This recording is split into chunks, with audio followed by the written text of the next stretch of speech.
وعن انس ان غلاما یہودیا، حضرت انس بن مالک رضی اللہ تعالیٰ عنہ سے مروی ہے کہ ایک یہودی بچہ کانا یخدم النبی صلی اللہ علیہ وسلم، حضور کی خدمت کیا کرتا تھا۔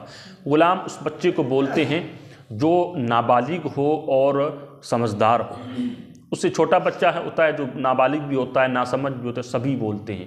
اور دودھ پیتے ہوئے بچے کو رضیع بولتے ہیں، سمجھ گئے؟ تو یہ بچہ تھا، یہودی بچہ تھا، اور تھا نابالغ، لیکن کیا ہے وہ سمجھدار تھا، حضور کی بارگاہ میں آتا تھا، حضور کی کیا ہے خدمتیں کرتا تھا۔ فمرضا، تو وہ بیمار ہو گیا۔ اتاہ النبی صلی اللہ علیہ وسلم یعودوہ، نبی کریم صلی اللہ علیہ وسلم اس کے پاس آئے آپ کی بیمار پرسی کے لیے، تیمارداری کے لیے، آپ کی کیا ہے اعادت کرنے کے لیے اس کے پاس آئے۔ وہ یہودی تھا، اس سے پتہ چلا کہ اگر کوئی کافر ہو، غیر مسلم ہو، وہ آپ کے پاس دنیاوی معاملات میں آتا جاتا ہو، ہے نا، تو وہ اگر بیمار ہو جائے تو اس کی عیادت کرنا یہ کیا ہے بالکل جائز ہے۔ جب بالخصوص اس صورت میں کہ جب کہ آپ اگر نہ جائیں گے تو وہ آپ مسلمانوں کے خلاف بھی وہ اس کا ذہن خراب ہوگا، اور وہ کیا ہے اسلام کے خلاف بھی وہ کیا ہے بد ذہن ہوگا، سمجھ گئے؟ ظاہر سی بات ہے، وہ آپ کے پاس آتا جاتا ہے، آپ کے کام کاج کرتا ہے، اب وہ بیمار ہو گیا، آپ کے پاس نہیں جائے گا تو یہی سوچے گا نا کہ یار مسلمان ایسے ہوتے ہیں، اسلام نے انہوں نے یہی درس دیا ہے، یہی سکھایا ہے۔ تو اسلام و مسلمانوں کے خلاف جہاں ان کی بد گمانی کا گمان ہو، وہاں پر کیا ہے اس کی عیادت کرنے کے لیے جانا بالکل کوئی غلط نہیں ہے، صحیح جائز ہے۔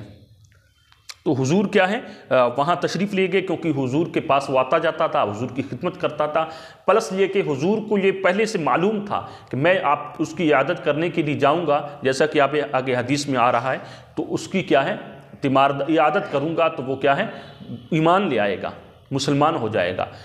اب اس سے یہ بھی پتہ چلے کہ اگر کسی غیر مسلم کے پاس جائیں اور وہ آپ کے اخلاق سے متاثر ہو، اسلامی اخلاق سے کیا ہے وہ متاثر ہونے کا آپ کو گمان بھی ہو، تب بھی کیا ہے بالکل اس کی کیا ہے عیادت کرنے کے لیے آپ جائیں دنیاوی معاملات میں۔ تو حضور ان کی عیادت کے لیے تشریف لے گئے۔ فوجد اباہ، تو اس کے باپ کو پایا، عند رأسہ، اس کے سر کے پاس، یقرأ تورات کو پڑھتے ہوئے، یعنی وہ کیا ہے آخری وقت میں تھا، یعنی بیمار تھا، وہ قریب تھا کہ وہ مر جائے۔ تو جیسے آج ہمارے ہاں کیا ہے جو مرنے کے قریب ہوتا ہے اس کے سرانے اس کے سر کے پاس بیٹھ کر کے قرآن کی تلاوت کرتے ہیں، سورہ یاسین پڑھتے ہیں، تو اس سے پتہ چلا کہ وہ یہود کیا ہے توریت کی تلاوت کرتے تھے، یہود توریت پڑھتے تھے، ہے نا۔ تو وہ اس کا باپ کیا ہے پڑھ رہا تھا۔ فقال لہ رسول اللہ صلی اللہ علیہ وسلم، اس یہودی سے حضور نے ارشاد فرمایا، یا یہودی، اے یہودی، انشدک باللہ الذی انزل التوراۃ علی موسیٰ، میں تجھے اس اللہ کی قسم کھلا کے کہتا ہوں کہ جس نے موسیٰ پر توریت نازل کی، هل تجد فی التوراۃ نعتی و صفتی و مخرجی، کیا تو نے تورات میں میری نعت، میرے اوصاف اور میری ہجرت کو پڑھا ہے؟ اب حضور نے کیا ہے میں تجھے اس کی قسم کھلا کے کہتا ہوں جس نے موسیٰ پر توریت کو نازل کیا۔ اس سے پتہ چلا کہ خود بھی قسم کھانا کسی عظمت والی شے کی یہ بھی جائز ہے، اور کسی کو کیا ہے قسم کھلوانا یہ بھی جائز ہے نا۔ اب وہاں پر حضور صلی اللہ علیہ وسلم فرمایا کہ جس نے موسیٰ پر توریت کو نازل فرمایا، ڈائریکٹ فرما دیتے میں تجھے خدا کی قسم دلا کے کہتا ہوں، اللہ کی قسم۔ موسیٰ کا اور توریت کا ذکر اس لیے کیا کہ یہودی حضرت موسیٰ اور توریت کو کیا ہے ایک بہت بڑی اپنی نعمت تصور کرتے تھے، اور اس کے روب کی اس کے دلوں میں ڈالنا مقصود تھا تاکہ وہ اس بڑی نعمت کا سن کر کے وہ کیا ہے باروب ہو جائے اور کوئی صحیح بتا دے، لیکن پھر بھی اس نے کیا خیانت کی، جان بوجھ کر کے اس یہودی نے کیا ہے جھوٹ بولا۔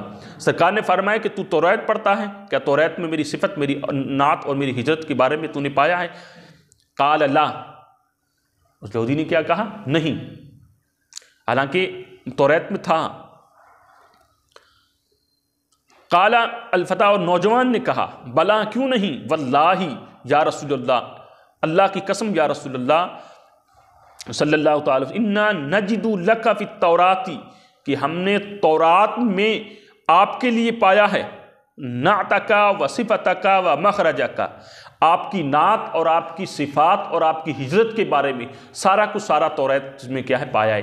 اس سے پتہ چلا کہ وہ بچہ کیا ہے توریت سے واقف تھا، سمجھ گئے؟ اس لیے تو اس نے پایا کہ ہم نے پایا انا نجد، کہ ہم نے پایا آپ کی کیا ہے بارے میں، آپ کی صفات، آپ کی نعت اور آپ کی ہجرت کے بارے میں توریت میں پایا، بالکل یہ توریت میں ہے، سمجھ گئے؟ اس سے یہ بھی پتہ چلا کہ حضور صلی اللہ تعالیٰ علیہ وسلم کو معلوم تھا، توریت کے بارے میں معلوم تھا، انجیل کا علم بھی تھا حضور صلی اللہ علیہ وسلم کو۔ اب سوال یہ ہے کہ جب توریت کو پتہ تھا کہ اس میں یہ صفات ہے تو حضور نے پوچھا کیوں؟ تو اس کا جواب یہ ہے کہ پوچھنے کا مطلب یہ نہیں کہ کوئی نہیں جانتا ہے۔ اللہ تعالیٰ نے قرآن مجید میں فرمایا کہ ما تلک بیمینک یا موسیٰ، اے موسیٰ تیرے ہاتھ میں کیا ہے؟ حالانکہ اللہ تعالیٰ تو جانتا ہے اس کے ہاتھ میں عصا تھا، ہے نا، تو پھر بھی اس کے باوجود بھی پوچھا۔ اسے پتہ چلا کہ پوچھنا لا علمی کی دلیل نہیں ہوتی ہے، پوچھنا یہ نہ معلوم ہونے کی دلیل نہیں ہوتی ہے، یہ اس کے زبان سے اقرار کروانا مقصود تھا۔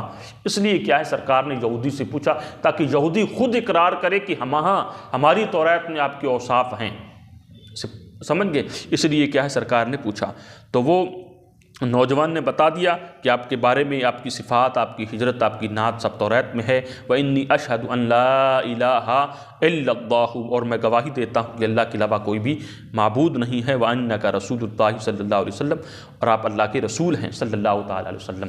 وہ کلمہ پڑھ لیا، مسلمان ہو گیا، سمجھ گئے نا؟ اور اسی لیے حضور گئے تھے۔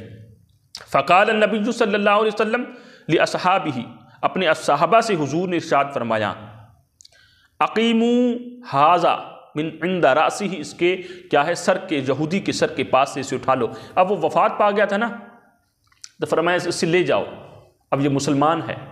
اس سے پتہ چلا کہ اگر غیر نابالغ بچے کا ایمان بھی معتبر ہوتا ہے نا، تو صحابہ کرام، وہ وفات پا گیا، صحابہ کرام نے کیا ہے اس سے کیا اٹھا دیا۔ ولو اخاکم رواہ البیہقی، اور اپنے اس بھائی کا کیا ہے انتظام کرو۔ اس سے یہ بھی پتہ چلا کہ ایمانی رشتہ جانی رشتے سے بڑھ کر ہوتا ہے۔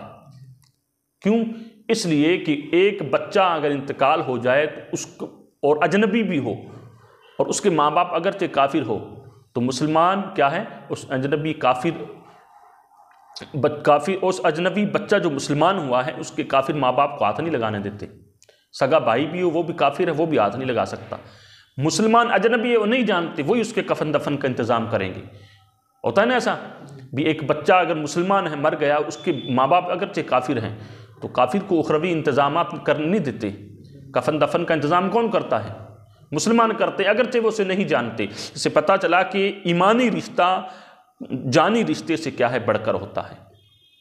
اور اس سے یہ بھی پتہ چلا کہ اگر آخری وقت میں غرغرہ سے پہلے کوئی کافر اگر مسلمان ہو جائے تو اس کا ایمان قابل قبول ہوتا ہے، یہ یاد رکھیں۔ اگر غرغرہ کے بعد یا حالت غرغرہ میں جو موت کے وقت آتا ہے، اس وقت اگر کوئی کلمہ پڑھے تو اس کا ایمان معتبر نہیں ہے۔ اس سے پہلے کیا ہے بستر مرگ پر پڑا ہو، اگر وہ کلمہ پڑھ لے تو اس کا بالکل ایمان کیا ہے معتبر ہے۔ اور اللہ کے رسول صلی اللہ علیہ وسلم کے صحابان اسے اٹھا کر کے لے گئے اس بچے کو، اور وہ بالکل مطلب کہ کفن دفن کا مسلمانوں کی طرح انتظام کیا۔ اس سے یہ بھی پتہ چلا کہ پرانے اور نئے مسلمان سب برابر ہیں۔ جیسے آج اگر کوئی ایمان لے آئے ابھی تو اسے یہ اب یہ نہیں کہتے کہ یار یہ تو ہندو تھا، جیسے آج کل ہوتا ہے ایسا، تو سمجھ گئے؟ تو پرانے اور نیا مسلمان سب برابر ہے، ایمان معتبر ہے، بس زمانہ معتبر نہیں۔ زمانے کے اعتبار آج نہیں کیا جائے گا کہ وہ کل ہم تو جدی مسلمان ہیں، یہ تو ابھی ایمان لایا ہے، ایسا نہیں ہے، سب کیا ہے برابر ہیں۔